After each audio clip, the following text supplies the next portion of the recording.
Who remembers Lionel Messi's free kick 2014 World Cup final? Mario Götze comes on its last minutes of the game. I can't remember if it was extra time, but he gets a chest on the ball, puts it past the goalkeeper. 1-0 Germany, 2014 final. Lionel Messi gets a chance with a free kick, and now all throughout the competition, he's been landing these pretty well. I mean, come on. Who better than the maestro himself, right? Steps up to take it, and he skies it. He completely skies the ball. What am I trying to say here?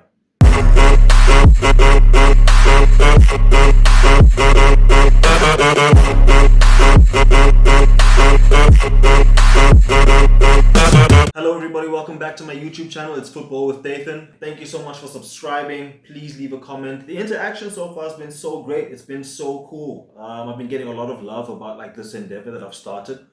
I'm a week old. We're a week old. If you really like the content, that makes me super happy. Subscribe, like, follow, and let's stay tuned. Let's cover the World Cup and make sure it's a great time for everybody. Bafana Bafana's performance against Mexico wasn't the best performance we could have had, but it wasn't what we had seen in the World Cup qualifiers. We were so much better. Now, it could be that maybe the quality of football on our continent isn't the best, but I beg to differ. That's not the case. And that's why I mentioned the Lionel Messi stint, the Lionel Messi situation in 2014. A player as great as himself couldn't get the team over the line, if I can say. It's very normal that one could concede to the idea that the moment was just bigger than us. I don't think at any point that the guys are not capable, that Mexico was better than us. On the day, yes. Some of their strikers looked great. I mean, Jimenez got his first goal, and I'm happy for him. That's great business, bro. You push, he's a really good number 9. When he gave the ball off, he moved into a space that nobody could see. He was on the shoulder of the defender marking. Gets into the space and he's lethal. He's a number 9. That's what he's about. That's what he does. Mexico capitalized on our mishap, right? Ronwin plays a short to the number 6. Sitole gets receiving that ball right 8 times out of 10, right?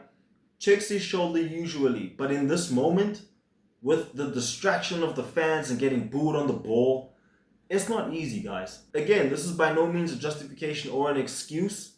We should be on that level. We should have been ready for this. But the real life situation is exactly that. The moment was bigger than us. Sitole receives the ball, doesn't check his shoulder, gets man-marked, I think by Quinones. I hope I pronounced his name correctly. Smells the danger, and again, one might think that Ronwin wasn't there or should have been there, but it's not easy to block a ball that's coming at point blank range. It's not easy. The ball goes through his legs and we look exposed. One might question why we play short passes from the back at the beginning of the game. One might allude to maybe playing long in the beginning, to sort of set them on the back foot. Let's play into those spaces where, for majority of the game, our strike force hadn't received the ball. And then maybe towards the second part of first half, we start to play short so that they can come out. And then we play those long balls that we usually do. Mokoena always finds Modiba on the left or Motao on the right with the long. But there were instances that we saw where when Teboko goes long, Modiba's dropping in for a short. We want to give it short, but the spaces are cut off. And Mexico was sort of on us, We could have done better in instances like that. Let this lead me into my next point about Hugo Bruce. There's a lot of flack that the coach has been getting about some of the tactical decisions he might have made. And it's easy to argue that, well, this is how the coach decides we play. If we executed well, we'd be saying something different now. Why would you play so defensive? And I'd like to kind of feed into that. Because if we take a look at the USA versus Paraguay, you want to start and put your best foot forward. I see Pochettino taking Pulisic off before first half, if I'm correct. I see him taking Balogun off, who was short of a hat-trick. They could have ended that game 5 or 6-1 because of all the chances they had. But Pochettino reserves those players. He starts really strong, reserves those players, keeps them ready for the next game.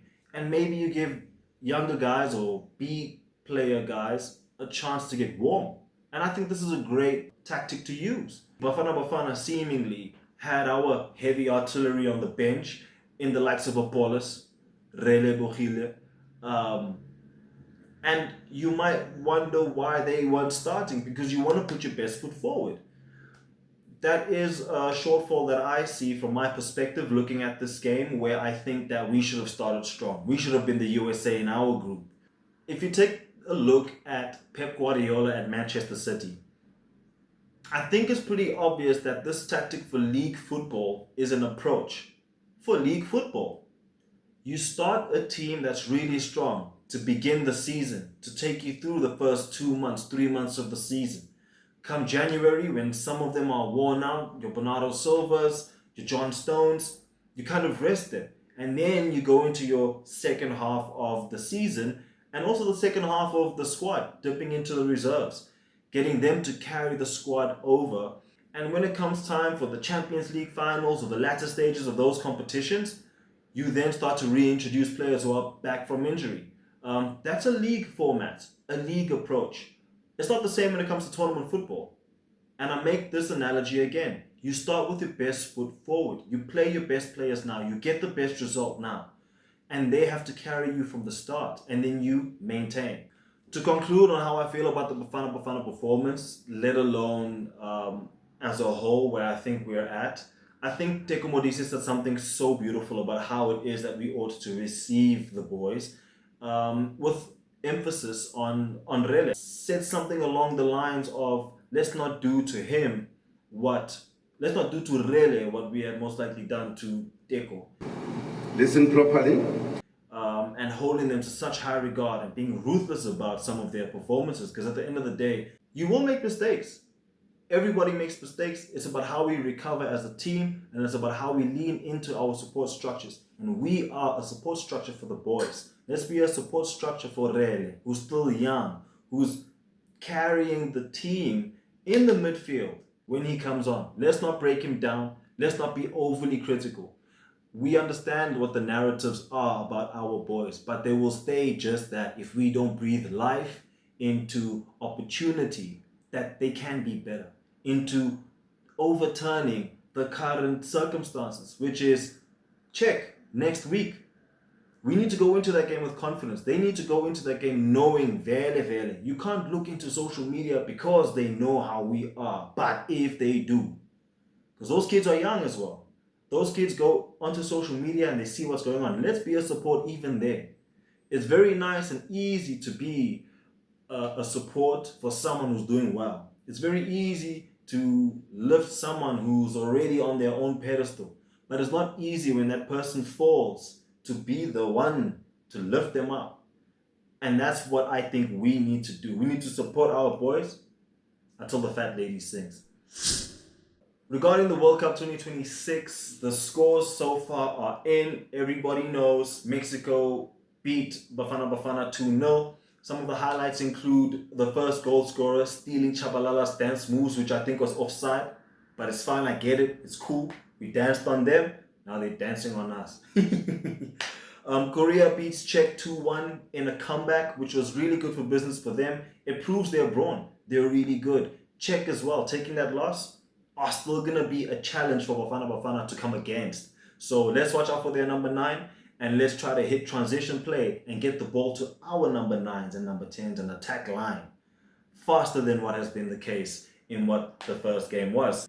Canada and Bosnia hold out to a 1-1 draw, pretty flat game. The USA hit the ground running in a 4-1 win over Paraguay. Key fixtures that are to look out for in the week to come include the likes of Ecuador and Cote d'Ivoire. This is going to be a juicy fixture. Brazil, Morocco, they play tonight, midnight. I might be up for that. I don't have work tomorrow, so that's great. I do have church though, so hopefully I get to watch it and not rock up in church with black circles around my eyes. You might notice that I have those quite a lot. I work hard. Netherlands, Japan remains another game to keep a close eye on. Even though Wataru Endo withdraws from the Japan squad due to injury, I still see that midfield and that overload tactic being used really well by the Japanese. And I think that could cause some trouble for the Netherlands. That's going to be a key game to keep an eye out for. Thank you so much for tuning in once again. Please like and subscribe to my channel if you really like this content. Again, thank you so much for the support that I've received so far. Everybody's so interactive and so cool. Let's grow. Let's create a community and catch you on the next one.